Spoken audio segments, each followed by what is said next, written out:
भक्तों जय श्री राम। भक्तों, बाबा हनुमान जी को राम भक्त, राम के सेवक क्यों कहा जाता है? आखिर ऐसा क्या किया था बाबा जी ने कि प्रभु श्री राम माता जानकी सहित उनके हृदय में विराजमान रहते हैं। भगवान श्री राम के शेष अवतार लक्ष्मण जी भी बहुत बड़े भक्त माने जाते हैं और भ्राता भरत भी प्रभु के सच्चे सेवक थे। लेकिन फिर भी महात्मा हनुमान जी को राम भक्त हनुमान क्यों कहा जाता है? भक्तों, मेरा आपसे हाथ जोड़कर विनय निवेदन है कि बाबा हनुमान जी की इस कथा को अंत तक पूरा जरूर श्रवण कीजिए और बाबा की भक्ति की कथा अच्छी लगे तो शेयर भी कीजिए तथा हमारे सनातन धार्मिक चैनल ओम भक्ति को सब्सक्राइब भी कीजिए। धाम को सहित सब्सक्राइब भी कर दीजिए। तो चलिए भक्तों, अब हम कथा का श्रवण करते हैं। श्री हनुमान जी भगवान श्री राम के अनन्य भक्त हैं।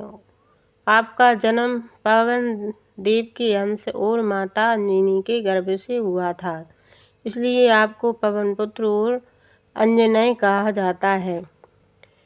श्री हनुमान जी को एकादश रुद्र के रूप में भी मान्यता प्राप्त है। ग्रंथों में वर्णन मिलता है कि श्री विष्णु ने जब मानव रूप में आपतित होने का संकल्प किया तो देवता भी वानर आदि के रूप में पृथ्वी लोक पर आ गए थे। वे श्री विष्णु के परम लीला का अंग बनना चाहते थे और साक्षी बनना चाहते थे। उनके नए नाम रूप के ऐसे में सदाशिव कैसे चूकते? वह तो श्री हरि के परम भक्त हैं, इसलिए उन्होंने भी वानर रूप में अवतार ग्रहण किया। श्री हनुमान जी को इसलिए शंकर सुमन भी कहा जाता है। श्री हनुमान जी बाल ब्रह्मचारी, अतिशय बली, महावीर, चतुर, बुद्धिमान, तत्वों के रहस्य को जानने वाले, सदाचारी, सांसारिक भोगों से विरक्त, परम भक्त और अत्यंत दयालु हैं। हनुमान जी अपनी इच्छा अनुसार कोई भी रूप धारण करने की कला में निपुण हैं और युद्ध विद्या में महान योद्धा हैं। भगवान श्री राम के नाम गुण स्वरूप लीला के ये बड़े रसिक हैं। कलयुग में भी जहाँ कहीं भी राम कथा होती है वहाँ हनुमान जी भी किसी न किसी रूप में विद्यमान रहते हैं, ऐसा सभी श्री राम भक्तों का विश्वास है। श्री हनुमान जी में विनम्रता और सेवा भाव चरम सीमा पर है। वे अपने इष्ट के प्रति जहाँ पूर्ण श्रद्धा और आस्था रहते हैं, वहाँ अपने भक्तों के कष्टों का निवारण करने के लिए सदैव तत्पर रहते हैं। उनकी परिक्रमा शक्ति अद्भुत। उनके जीवन को देखकर उनके भक्तों के हृदय में भक्ति शक्ति और मुक्ति का भाव उत्पन्न होता है। वे पर दुख कारक, महाबली और दुष्ट संहारक हैं। जब हनुमान जी लंका में जाकर और वहां से माता जानकी का समाचार लाकर भगवान श्री राम को देते हैं, तब स्वयं भगवान श्री राम प्रेम में मगन होकर आंसू पहुँचते हुए नेत्रों से बह कहते हैं, वे वायु नंदन हनुमान, तुमने जो कार्य किया है वह देवताओं के द्वारा भी होना संभव नहीं था।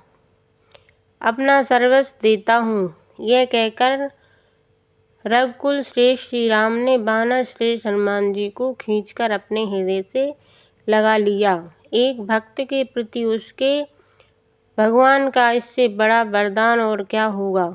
ऐसे ही श्री राम हनुमान जी, उनके हृदय में श्री राम के चरणों के प्रति उच्च स्तर का दास भाव है, जिससे कोई दूसरा नहीं पा सकता। परम धाम पधारते समय भगवान श्री राम ने श्री हनुमान जी को जगत का कल्याण करने हेतु धरती पर ही रहने की आज्ञा दी है और उन्हें अमर तत्व प्रदान किया है। अतः श्री हनुमान जी आज भी हमारे बीच स्थित हैं। जो भी उन्हें पूर्ण भक्ति भाव से स्मरण करता है वे उसकी सहायता के लिए तत्काल दौड़े आते हैं। यह दूसरी की भक्तिगण उनके कदम रूप को पहचान ना पाए, जो पूर्ण श्रद्धा से उन्हें याद करता है उसकी वे अवश्य सुनते हैं। ऐसे श्री राम भक्त हनुमान जी का जीवन चरित्र अचानक बुद्धि से देने का प्रयास मैंने किया। मुझे पूर्ण विश्वास है कि आपको यह कथा पसंद आई। श्री राम, जय महावीर, जय हनुमान।